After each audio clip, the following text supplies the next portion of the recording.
hakuna wakafanana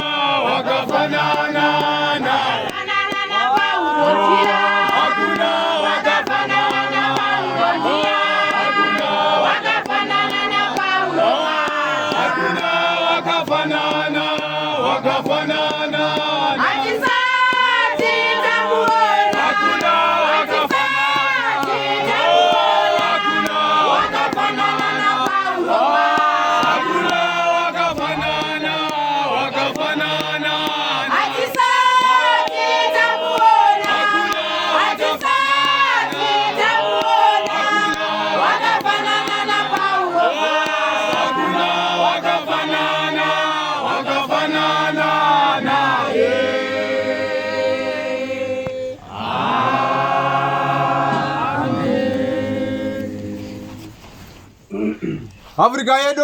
Amen. Hallelujah. Amen. Afrika yedu. Amen. Afrika yedu. Hallelujah. Tokumbira vari kuamba nziyo muchisanganisa nezuru naika. Andi munoona nzvimbo yatiri ino iyi. Tinoda naivo vanzwe. Rotenda kudzai Jehovah. Amen. Hallelujah. Amen. Afrika yedu. Nekuti hakuna akafanana Paulo. Ngokuba akafana lo Paulo. Kana mai mutsu agama katomushayiwa kare. Maberekade limdinga lamswela kuda. Ndochimiro chakazoitika chokupupurira imoga kuona kuti hakuna akafanana naye.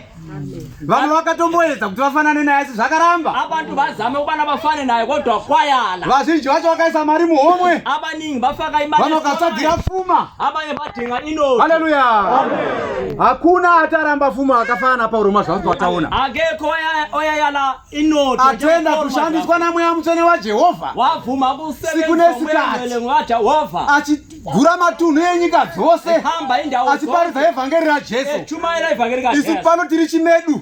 Tina lapa sisihle. Isu tiri kubata basa iroro. Ekubambela umsebenzi. Hallelujah. Saka munemba zvakanaka kuti hakuna akafana Paulo mwacho. Ngakho licule kahle lisithi akekho fana noPaulo manje. uJesu akazviwanira munhu waangatuma. uJesu wazitholela umuntu ongamthuma. Wakaona ye Jesu Kristu uyu munhu wakavimbika wakatendeka uyu. Wabona yena uJesu. Shoko rangu rosvika rakakwana. Ilizwi liyafika likwana. Hallelujah. Shoko rakasvika rakakwana takarigamuchira tiri pano kuda kweshoko iroro. Ilizwi lafika lenele ngenxa yelizwi lelo. Takasunungurwa pamuteo waSatani. Sakhululwa esilingweni sikaSatani. Hallelujah. Leno nzvimbo ngaisunungurwe. Nale ndawo mayikhululwe. Ngairwirwe. Mayilwelwe. Hallelujah. Vamwe takakura tiroiwa zvokuti uroita takakura jigasa dzavaroi. Asi nhasi tiri pano tiri kuparidza shoko rani. Ramuyari. Tina abanye sakhululwa. Tisingavhunduka kutya. Amen. Hallelujah. Afrika yedu. Amen. Kuchindirana kuti adudzire zvaunotaura vagozvawo. Yes. Tinotenda bishop. Verenga. Kuti ndikupei mugumo une tariro. Kuti ndikupei mugumo une tariro takapuwa naJesu. Muchadana kwandiri. Muchadana kwandiri. Muchandonyengetera kwandiri. Muchandonyengetera kwandiri. Neni ndichakunzwai. Neni ndichakunzwai. Afrika yedu. Hanzi muchadana kwandiri mumakomo. Lizobiza kimi lisezintabeni. Mumasowe. Ezinhlanu. Mudzimba zvataita kuuya panapa kudai. Ezini ngoba sizelana kanje. Muchanamata kwandiri. Lizothandaza kimi. Ini ndichakunzwai. Mina ngizolizwa. Hallelujah. Leso tinofara nhasi. Lathi siyajabula Basa tatendera tibate pano pamba. umsebenzi esivunjela ubana Jehova mari uchatizwa. Jehova Uye atotizwa. ano sesizwe. Ndo mufaro uri pakati pedu. Iyo injabulo Noti kuparta umambo waJesu. ngoba sikhambisa ubukhosi bukaJesu. Wakatimira mwana wake Saint Paulo masho Africa. Ukubela inceku Paulo masho. Kuti vanhu vasunungurwe varwirwe. ukuthi abantu bakhululwe njalo. Hallelujah. Hallelujah. Verenga. Muchanditsvaka mukandiwana. Hongu. Kana muchinditsvaka nemwoyo yenyu Kana yose. muchinditsvaka nemwoyo yenyu yose. Ndichawanikwa nemi. Ndichawanikwa nemi. Ndizvo zvinotaura Jehovha. Ndo zvinotaura Jehovha. Ndichakudzosai pakutefa kwenyu. Ndichakubvisai mukutambudzika nokumanikidzwa. Nokukuunganidzai kumarudzi ose. Nokukuunganidzai kumarudzi ose. Afrika yedu. Hallelujah. Nokuti kana muchinditsvaga nemwoyo wose. Mali ngidinga ngenhliziyo zonke. Ndo keyword. Yo i-keyword. Kuna vamwe vakamborarama panguva yamadzimambo. Bakhona abanye abaphila vakafamba naJehovha vachifamba naJehovha. Bakhamba noJehovha Afrika yedu. Ukaverenga 2 Makorinto 25:2 inoti. Kwakuna mambo wamaziya. Belenkosi yamaziya. Hanzi akaita zvakarurama pamberi paJehovha. Wenza okuhle phambi kaJehovha. Asa anakuita nemwoyo wose. Kodwa akayenza ngenhliziyo. Afrika yedu. Basa riri pakuti uchaita nemwoyo wako upi wose. Umsebenzi ukuthi wenze ngenhliziyo yakho yonke. Kuti chigamuchitire pamberi paMwari. Ukuthi kwamuleke phambi kaNkulunkulu. Chisava chirango bedzi. kungabi kwenza nje kana mucherechedzo weungano kumbe kube kana kubuthana mucherechedzo wezvipfeko. kumbe Haleluya. Afrika yedu tata kubata basa raMwari. mase sibamba umsebenzi kaNkulunkulu Ngatitende moyo wedu wose senze ngenhliziyo zethu zonke tichiziva kuti takanzwirwa nyasha siyazi ubana sazwela nesuwo tiri kurarama tiri munyasha idzodzo lathi siphila uye tose takatadza thina sonke bese tikasasvika pakubwinya kwaKristu. sangafike. Haleluya.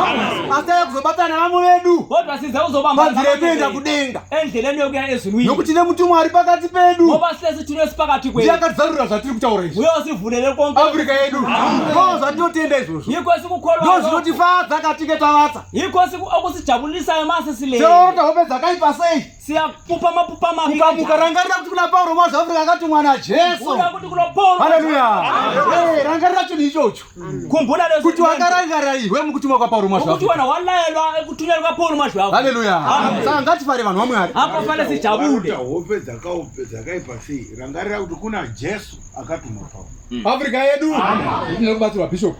Kunyange warota hope dzakaipa sei ivhini ungapupa mapupa mabi kanjani vamwe madzikiriri kumbe amapupo amabi vamwe kakhulu kudzingirirwa vakavata muhope upupa ugijinyiswa vamwe kuitwa upombwe vakavata muhope. besenswa kufebe ni Rangarira kuti kuna Jesu akatuma Saint Paulo khumbula mwaZafrika. kuti kulo Jesu watuma Paulo. Haleluya. Ndiye musununguri ndiye ngurwiri nguye umkhululi njalo nguye ndiye Alpha na Omega nguye uAlpha na Omega mayana rakabayirwa. ya iwundlo lahlatshwayo Afrika yedu. Haleluya. Takanzwirwa nyasha sazwela umusa kuti takasunungurwa pazvivi. sakhululwa ekoneni Zvino shoko rakatumirwa muranda waMwari Paulo mwaZafrika manje ilizwe alathunyela nderekuti vanhu vasho vakasunungurwa pazvivi ukuthi abantu bakhona ngavachifamba sezvinoreva shoko. mabahambe njengokutsho kwelizwe Afrika yedu ngavaise nzira dzavo pamberi paJehovha Mwari. mabafake indlela zabo phambi kaJehova uNkulunkulu. Haleluya. Afrika yedu ndo mfaro uri pakati pedu iyo injabulo uye ngatisununguke. ngakho masikhululeke Sarowanana kana kutya singatshayela uvalo chimiro chekunze nekuti nyika yaipa. ngoba umhlaba usumubi Satani utsvaga vangaparadza usathane kupedza cheko kupedza kuti pasawanikwa kana mumwe chete zvake usathane udinga ngabatshabakalisa angaponeswa neshoko iri. ukuthi angatholi ongasindiswa ngaleli lizwi. Afrika yedu ndo mfaro watinawo nhasi. iyo injabulo lathi Takanzwirwa esinayo tsitsi nengoni yasha lathi sazwela umusa ngomusa kaKristu. kuti mweya mutsvene wakatendera kuti nzeve dzedu dziteerere kumashoko umoya wengcwele wavuma ubana ekuziva zvokwadi yedenga iqiniso uye vokutevera njalo silandele ndo zvinotifadza yikho kusijabulisa nokuti ukangorasika pokutevera ngakho ukuthi ngoba watorasika pakutanga pakuteerera mashoko watanga kuteerera usulahlekile ndo patangira dambudziko rako. yikho uqala khona uhlupho. Afrika yedu nokuti umwe akambozisa chiparidza achiti omunye wakwachumayela esithi kana chiedza chiri mauri riririma ma ukukhanya kukuwe kumnyama pane dambudziko kulohlupho lukhulu. Afrika yedu. Haleluya. Saka takaponeswa hama dzangu ngakho sasindiswa ndota yakuno kuti vamwe vedu vaponeswa ose kuponeswa kwatakadii hatina kuti tiri vatsvene ndati takadii takaponeswa. ngakho size ngapha ukuthi abanye bethu basindiswe njengalokhu lathi sasindiswa. Afrika yedu ndo shoko raJehovha. Pinda verenga. Ndichakudzosai pakutapwa kwenyu. Ndichakudzosai pakutapwa kwenyu nokukuunganidzai kumarudzi ose. Nokukuunganidzai kumarudzi ose kureva kuti kana wanga wakatapwa nemweya zvikwambo ma uthundwe yimoya emibi kana wakabatwa netsinga dzehuroyi mabwate ubanjwe shoko raJehovha nhasi riri kuti kwauri izwi kaNkulunkulu namhlanje muzita ramambo Jesu akatuma Saint Paulo ngegama likaJesu ndisakubvisa pahondo yerima yaSatani iyoyo ndizakukhipha kuleyo ndikudzose ndikumise panzvimbo yakanaka inotonhorera nikufake endaweni ndo shoko rinotifadza iroyo kuti kunyange wakabatwa nekume kubata kupi ivhini ubanjwe unye kubanjwa ku zvikanzi uyo anofa asina mukadzi lo okuthiwa uzokufa ngalamfazi uyo anofa asina murume kuthiwa lo uzofanya kana uyu mwana haangamubati mumaoko kumbe lo ngake abambe ingane asi shoko raJehovha nhasi riri kuti kodwa ilizwi kaNkulunkulu kunyange makatapwa nokutapa kwerudzi iloba lathunjwa mukanamata kwandiri lathandaza kimi mukanditsvaka nemwoyo yenyu yose ngangidinga ngenhliziyo ndinokudzosai. ngiyaliphendula. Haleluya.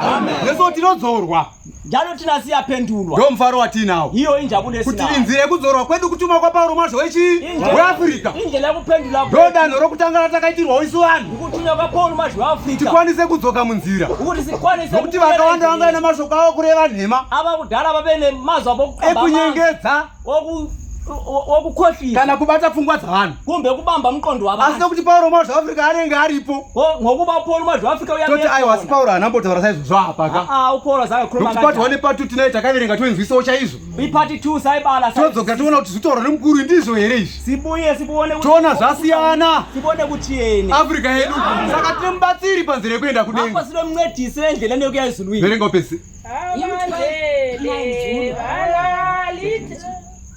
nokukudzingirai marudzi ose nokunzvimbo dzose kwandakanga ndakudzingirai ndizvo zvinotaura Jehovha, ndichakudzoseraizve kunzvimbo kwandakanga ndakutapisai.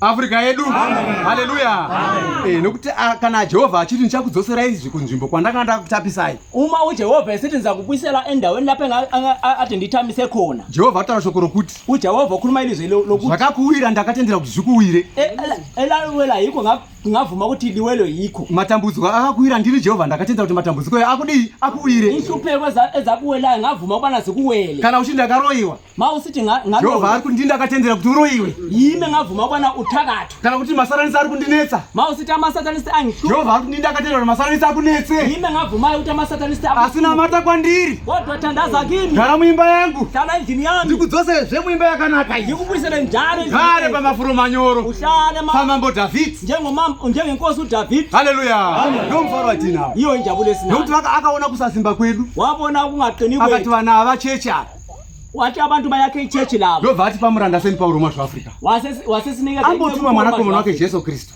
wathunya inceku akaona zvakakodzera nokufanira wabona kufanele pave nemumwe anenge aripo bedzi ukuthi ube kubatsira vanhu ava ukuthi ancede abantu labo haleluya Africa yedu nekuti iye Jehovha pachaka akambofamba nevana veIsraeri uthi yena uJehova wahamba nabantwana bakaIsraeli murenje esigangeni pakabuda munyika yeIjipita lapho waphuma khona enyika akabatwa neshungu nehasha ivemo akati rudzi ndoruparadza rukapera rose wabanjwa lulaka kakhulu aona kuipa kwavo ebona kuona kwabo wenza kuti akavapa mana kumbe wanikeza akavapa zvihuta kumbe wabanikeza vakabuda munyika yeIjipita vaine upfumi hwakawanda kupfuura nyika yeIjipita yacho iyo vakuma elizweni laseGibhita vane noteni asi vakati vanakirwa vari murenje vakasiya nzira dzamwe vasebejabule bese Jehovha akati vanhu rudzi ndoruparadza rukapera zikaNkulunkulu Africa yedu ndosaka maona akatuma mwanakomana wake Jesu Kristu yiko manje tume indodana yakho ndosaka muchiona Jesu Kristu akatuma seni Pauro muAfrica yiko libona Jesu nokuti anoziva kuti vanhu vane mwoyo mukukutu ava vane mitsimba yakaomarara kuti abantu baqine inhliziyo laba Africa yedu so ngativene mufaro ngakho basibe nenjabula ngatisununguke masikhululeke chitenda nokuziva kuti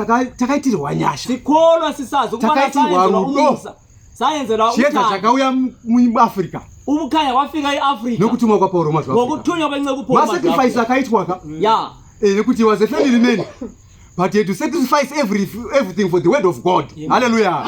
You leave everything for the word of God. Umanda zakusiya basa chacho no ndopedza basa na 5. Omunye akafuna chiwo msebenzi. Kungokumuka chete 1 hour kuti ndikurumize kunoita chimwe chinhu 2 3 chakasangana nebasa la Mwari. Anoona nguwa ichifana kutokwana painofana kwana iri.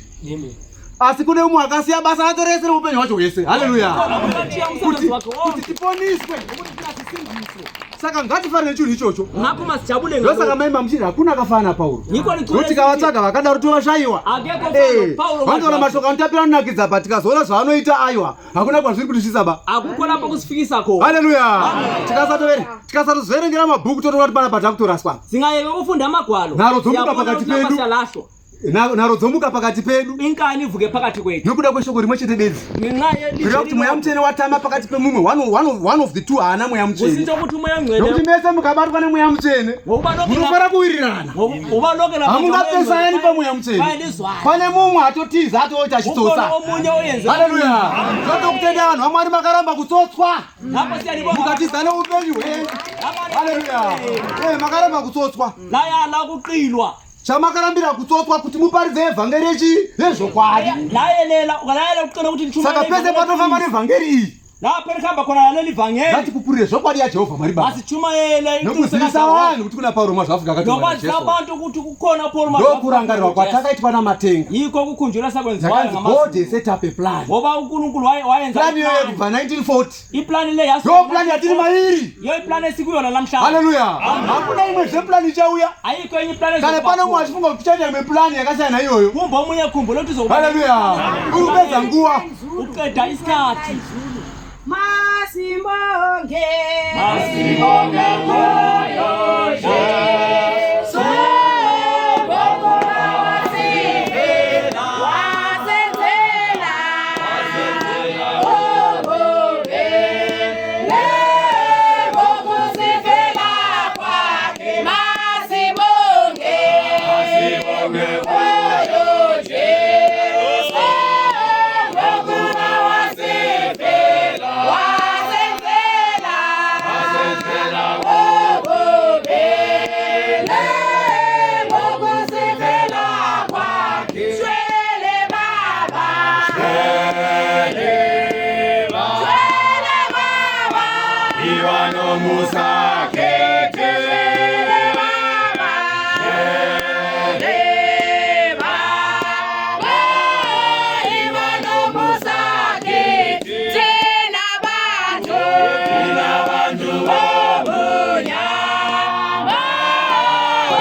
Afrika yedu.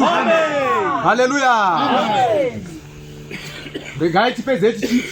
Yeka sikete sisiti. Titende Jehova Mwari Baba uyu. Sibonge uJehova uNkulunkulu. Watendera muswara nhasi. Osivumile ngelanga namhlanje. Tisitse shoko mukati meno nzvimbo. Ukubana sifikise ilizwi phambi nokuti vanhu vanoponeswa neshoko. Ukuthi abantu basiliswa lilizwi. Shoko rakari kuna Jehova Mwari Baba. Ilizwi alikade likuNkulunkulu. Ilo shoko rakazova munhu kuvanhu. Ilo ilizwi laba shoko rakazova nyama ebantwini. Shoko rakazova nyama. Ilizwi laba inyama. Ndo shoko raya mukati meno nzvimbo. Ilo ilizwi elizwe phakathi kwale indawo. Hakuna mina naingabatwa ba. Akukho isimangaliso ezoba Ishoko bedzi. Ilizwi kuphela. Ndo rakarayira zvikamira zvikasimba. Ilo lakhuluma kwa. Ndo rakatika iyepo ikavapo. Iyo kwathi khona kube khona. Ndo shoko nhasi roti munzvimbo inonga mene kereke the African Apostolic Church. Manje ilizwi kama engcotela namhlanje kube lekereke. Kereke igovamo mugomira ruwadzana. Ikereke ibe mugovane kereke rakasimba. Ibandla likaNkulunkulu. Haleluya. Nokuti shoko rinozokera kuna Mwari necharakatomubatira. Ukubana ilizwi elibuyela kuNkulunkulu libambe something. Haleluya. Saka totenda Jehova Mwari Baba. Nako siyabonga uJehova uNkulunkulu. Watiwanisa ongo yakanaka kudai. Wositholisa isikhathi esithile. Arambe ushe waMwari mukati meno nzvimbo. Nokuzohlangela ilizwi kaNkulunkulu phakathi kwale indawo. Haleluya. Amen. Afrika yedu. Haleluya. Ishe akombore kusoweda marake zvino kusingaperi. Stand us in.